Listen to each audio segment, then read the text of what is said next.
It's usually measured in casualties and destroyed cities. But what about the damage we rarely count? It will take from 3 to 10 years for different species to recover. From flooded ecosystems in Ukraine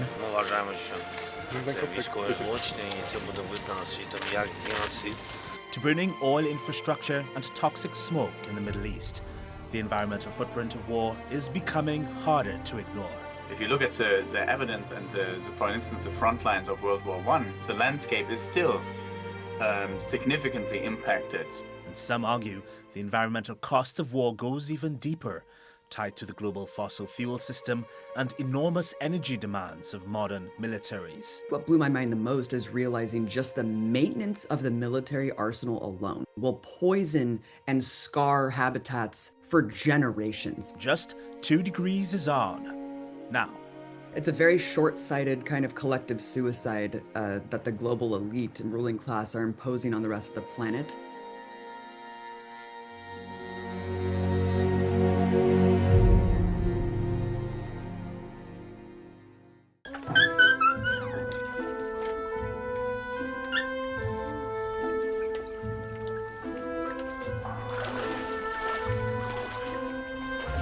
Tatiana wades through thigh-deep water to reach her flooded house in Kherson.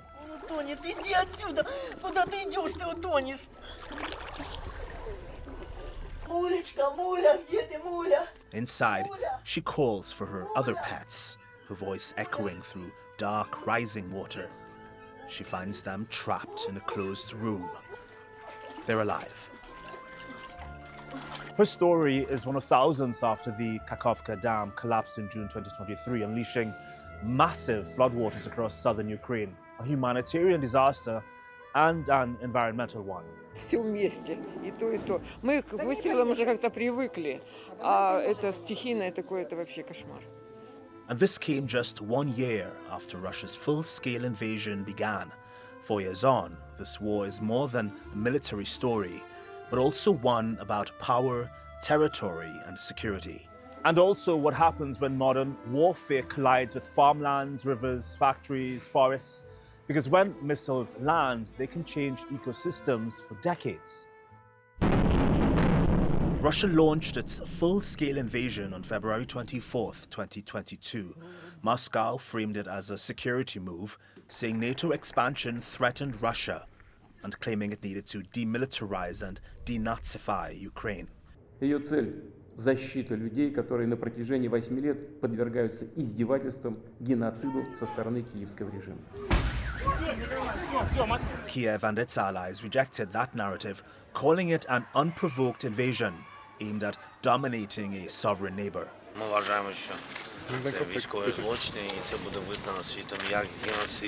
But the conflict didn't begin in 2022. It escalated. Fighting in eastern Ukraine had already been underway since 2014, after Russia annexed Crimea and conflict erupted in the Donbass region. What changed in 2022 was scale. In the early weeks, Russian forces pushed toward Kiev, but Ukraine held and Russia withdrew from the north. Then came a dramatic shift. In September 2022, Ukraine launched a lightning counteroffensive, retaking large areas in the northeast. И задача этой оборонной операции была рассечь силы врага и продвинуться вперед. After that, the war hardened. It became a grinding fight of attrition in the east. Cities like Bakhmut turned into ruins. Дом наш разбит. Вот я в подъезде, ну, наш вот этот магазин Лафар, он у нас базировался. Сейчас уже нет там его. Then, in June 2023, the Kakhovka Dam breach, a turning point that was both military and environmental. Floodwaters submerged towns, the reservoirs drained, irrigation systems collapsed, and wetlands transformed overnight. It will take from 3 to 10 years for different species to recover. By 2024, drones reshaped the battlefield. Ukraine even mounted a surprise incursion into Russia's Kursk region, underscoring how fluid and unpredictable the war had become. Ukraine's resistance has relied heavily on international backing, particularly from the United States and European allies, supplying weapons and air defense systems, financial aid, humanitarian support. For many of those countries, it's about preventing borders being changed by force and protecting European security. Russia, meanwhile, has leaned on fewer partners, but significant ones. Iranian-designed Shahed drones have been widely used in strikes, and North Korea has been accused of supplying large volumes of ammunition. The Russians have adapted over time with their defences and have put up more extensive defences. Belarus played a role early on in the invasion, allowing Russian forces to use its territory, a point the European Council highlighted when it sanctioned Minsk over its role in the aggression. Donc notre stratégie, c'est solidarité et protection des frontières extérieures de l'Europe, condamnation de la déstabilisation et de cette attaque hybride par la Biélorussie avec plusieurs complicités. So what happens to the environment when a war spreads across towns, farms, wetlands and industrial zones? Researchers warn that explosions and destroyed military equipment can release chemical residues into soil and water, including compounds like perchlorate and nitrate, which affects how the human body regulates hormones and oxygen. A 2025 review of the war's impacts on water systems found extensive infrastructure damage and contamination risks so severe the authors proposed a term, aguacide. Beyond cities, protected areas have also been hit. Peer-reviewed research warned of disrupted habitats and damaged biodiversity. And then there's the climate cost, from burning fuel on the front line to landscape fires and rebuilding destroyed infrastructure.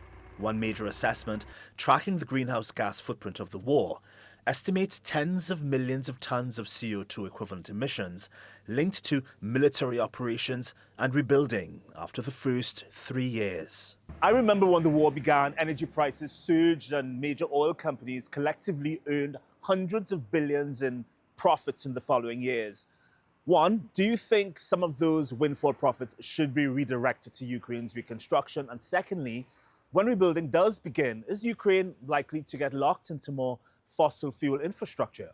Yeah, very good question. Thank you so much, because it's very controversial as well. Oil super majors earned like 500 billion of US dollars equivalent. And we worked hard with this, like also other nonprofits and movements, to make them completely withdraw from Russia, from Russian fossil fuel enterprises, and stop providing technology to them. Because Russia is in a kind of dinosaurus era. War relates to modern technology on oil and gas exploration. And without Western technologies, they would be stuck with the current reserves that are being draining. And this is, for sure, this money were made, illegally, immorally. And there is a point that they need to be taxed with a kind of windfall tax of 90% and being charged by J7, and then this money would be used to among others, to rebuild Ukraine. Europe and European Union has a very progressive legislation on the clean electricity, and they are currently developing it. In 2026.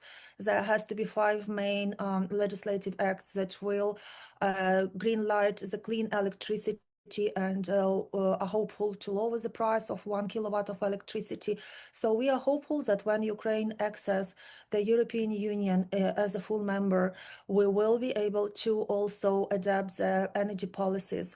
So rebuilding of oil and gas infrastructure would not be possible under this legislative umbrella. Well, it's time for Just to Matter, and today's deep dive is about something that we all wish didn't matter: bombs. Unfortunately, they're all a reality, and while too many people all over the world right now fear the devastating power of these horrific weapons, the truth is they do a lot more damage than we can ever imagine.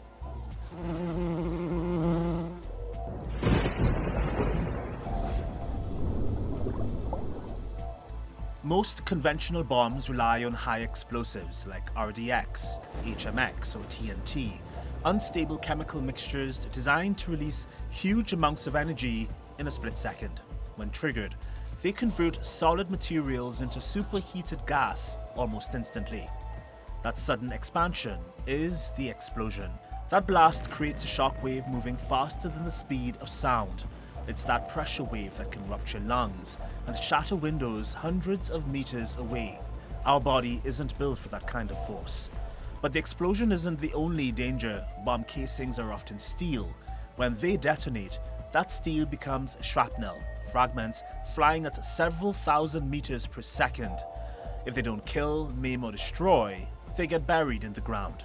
But the immediate destruction caused by a bomb is not the only threat. Those chemicals I mentioned earlier, TNT and RDX, get embedded in the ground and can dissolve in rainwater over time, seep deep underground and enter drinking supplies. Some interfere with thyroid function, others can damage blood cells or affect development at high exposure levels. In former war zones like Iraq and Afghanistan, contamination has been detected years later. There's also metals, lead, copper, aluminium, and in some conflicts, depleted uranium used to create armor-piercing rounds. Repeated shelling spreads microscopic particles across farmland. Those particles accumulate in livestock and crops, particularly in heavily bombarded regions like eastern Ukraine and Gaza. Then there's fire. Strikes on fuel depots or power stations release more carbon dioxide. Burning plastic and industrial chemicals can produce toxic smoke, including fine particles that lodge deep in the lungs. The explosion may last seconds, but contaminated soil, damaged water systems, pollution caused during Reconstruction, and unexploded ordnance can shape landscapes for decades. That's the part we don't always see when we hopefully watch a war from a distance.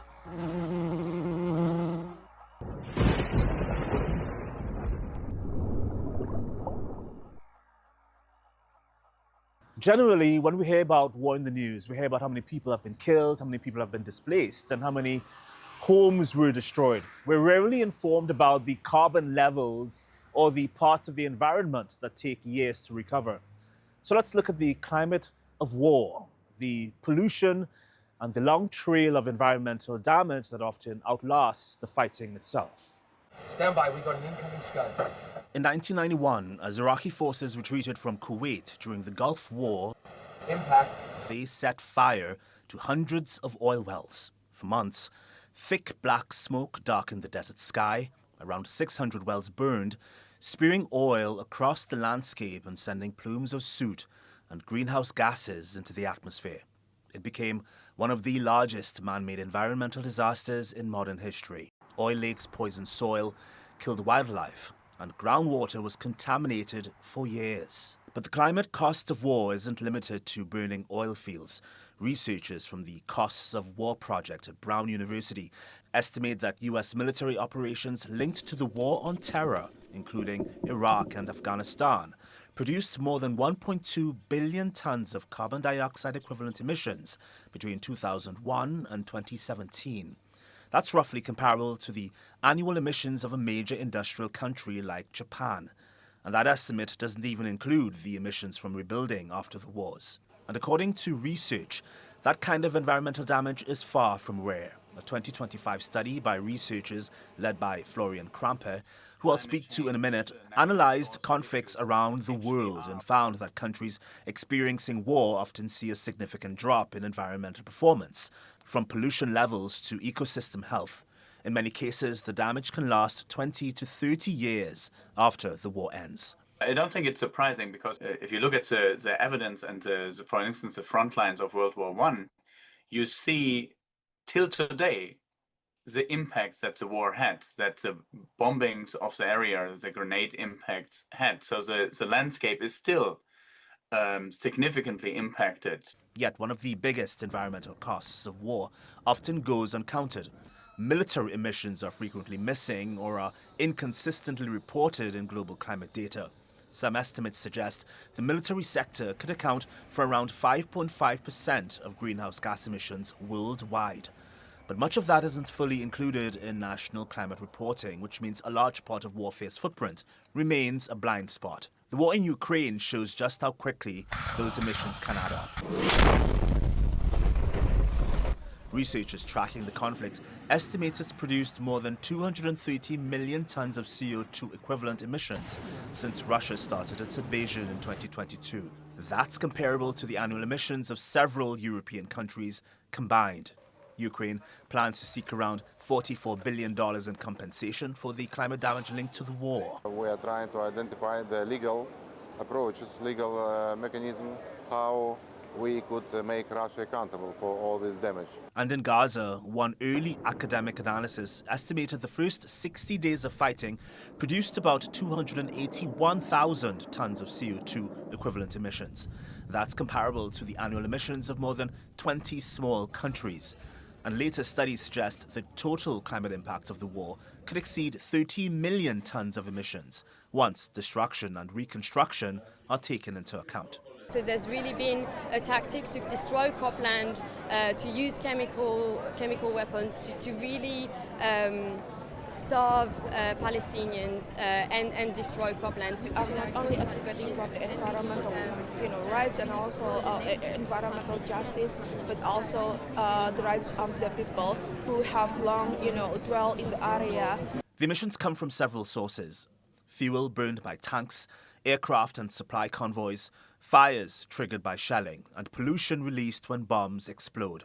Explosions can scatter heavy metals and toxic chemicals into soil and groundwater, leaving battlefields contaminated for generations. And then there's the reconstruction. Rebuilding homes, roads, factories, and power plants requires enormous amounts of cement, steel, and energy, which means the emissions from rebuilding can sometimes rival those produced during the conflict itself. Wars are often defined by the human casualties and infrastructure damage, but your research suggests ecosystems and environmental governance also suffer. What kinds of environmental damage are most common during conflicts? Yeah, I think the impact of environment or that wars have on the environment is quite drastic and something we don't necessarily recognize to the degree it happens. There's obviously the more direct impact that we see more noticeably, bombings and the destruction that it brings, which brings a lot of health risks with it. We see the destruction of infrastructure. We see at the moment in Iran, we see the impact or the bombing of oil depots. So that it's bringing tremendous environmental impacts with it. But then there are some impacts that are a little bit more indirect. And I think those are things we don't have to the same degree on our radar. Partially it's emissions, like obviously military equipment is using fossil fuels and so we're having an increase in emissions due to a war. But also if you look at the flight radar maps at the moment, you see how difficult it is to fly from Europe to Asia at the moment. And instead of a 10-hour flight, we all of a sudden have a 15-hour flight. So again, we have added emissions. And then there's a third dimension that we don't necessarily recognize, which is that a country at war, the governance system is under tremendous pressure. And as part of that, we see that environmental legislation and environmental governance issues are obviously not on the forefront of people's minds when there's so many other immediate humanitarian needs and conflict needs to take care of. But in the long run, also here, the environment suffers. And that is something we see in our research that is a really significant impact across the whole environmental or ecosystems at large. Thank you, Florian. Well, meanwhile, some researchers argue that environmental damage from war isn't just accidental, but structural. Activist, journalist, and filmmaker Abby Martin explores that idea in her new documentary, Earth's Greatest Enemy, which investigates the climate footprint of the US military, often described as the world's largest institutional consumer of oil. Where we're heading is extremely grim. So we have to brace ourselves for what's coming. There are still many secrets. The water on the base was contaminated, hence all the dead babies. Oh, shit. These toxic chemicals are in the blood of my people. They have littered our land with bombs. Fire in the hole! We used to have a lot of animals. Just keep quiet. Do you hear a bird? No warning!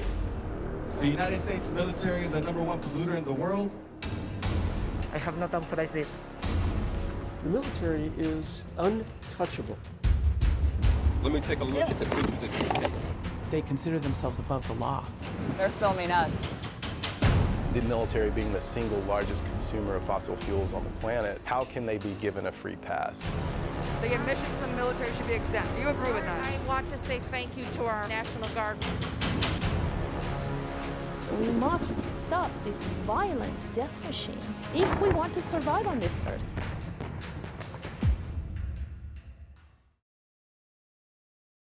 I did have a planned sequence of questions for you, but that's all changed after seeing the film. You said the birth of your first child changed how you viewed the climate crisis. What did you discover while making this film that blew your mind about the US military's environmental footprint? Indeed. I mean, my partner, Mike Preisner, and I, who's an Iraq War veteran, went into this project together with climate anxiety, obviously being paramount, looking at the catastrophic environmental collapse ahead of us. We're at a really, really dire precipice. And so bringing a child into the world, obviously you have to take that really seriously of what we are leaving behind in terms of a habitable planet. And its incompatibility with this military empire that's enforcing a fossil fuel infrastructure through the barrel of a gun, subjugating the rest of the world. I think going into it, wanting to first unpack what the emissions were from the US military, because we hear that statistic that it's the largest institutional polluter frequently. But what does that actually mean? So we went into this project just wanting to unpack and quantify that. What blew my mind was how much bigger the footprint really was. It continues to get wider and wider, and it really becomes completely unquantifiable. I think what blew my mind the most is realizing just the maintenance of the military arsenal alone, without even the application of the weaponry, which is war. That alone will poison and scar habitats for generations because of the toxic dumping and pollution on a daily basis of making these mission-ready engines for these pointless patrols. Yes, indeed. In the film, you highlight how US military emissions were largely excluded from reporting requirements under the Kyoto Protocol. Yet you feature people like Nancy Pelosi and other officials who claim the climate crisis is a national security matter. How does the US explain that disconnect? Yes, it's a very short-sighted kind of collective suicide that the global elite and ruling class are imposing on the rest of the planet to necessitate this vast military empire. They need to justify continuing to pillage and plunder every last drop of natural resources on Earth. And that's why they're going after places like the Arctic to dominate and have superiority over the Arctic so they can plunder every last drop of oil and natural gas and coal. This is completely insane, and it's driving us off a cliff. But really, when you look at the way that the system operates, it's for profit. It doesn't even matter if you wane your hegemony or if you impede your domination of the planet in terms of losing the collective consciousness that underpins, the mythology of empire. It's just about short-term profit. That's what it is. And so, you have these people who are compartmentalized in the system who excuse and rationalize what we're doing. We have to train, we have to get the minerals. But when you zoom out, you realize you are causing the climate crisis. The military itself is the driving force in melting the Arctic. Yet at the same time, they are there ready to pounce to take every last natural resource there and every last drop of oil, even though it will facilitate and accelerate the warming. So it really is this vicious cycle and a self-fulfilling prophecy, actually. And you look at the global ruling elite like Nancy Pelosi, the Democratic Party, the so-called opposition party, their answer to this crisis is further militarization and further securitization of the borders, of their infrastructure around the world, the nearly 1,000 military bases, because according to them, that's the solution. They are looking for the military solution to the problem that the military caused themselves. I'm glad you brought up the Arctic. I was most alarmed at your documentary describing the Pentagon as a vampire, adding that the US military might actually be, and I'm paraphrasing you here, enjoying the rate of Arctic ice melt. Talk about why the US believes it would benefit from disappearing glaciers. They reap the benefits of all the collapse across the planet. They reap the benefits of war. They reap the benefits of the destabilization that comes from war, the desecration, the mass murder, the scarred landscapes that will be left behind. They reap the benefits of rebuilding these landscapes, putting them in the coffers of other people like Donald Trump and Jared Kushner. They reap the benefits of every facet of the destruction and rebuilding of this sick, horrific system. So at the end of the day, they actually don't care. They are so short-sighted in their profit motive that they think they will not be impacted by the worst effects of this climate catastrophe. They think that they will be rich enough, that they'll have generational wealth enough to protect their spawn from the worst impacts. But I think we both know that it's coming for us all because pollution has no borders. And that's our show. From burning depots to military emissions that rarely appear in climate reporting, conflict leaves a footprint that stretches far beyond the battlefield. And it's a footprint the world is only just beginning to count.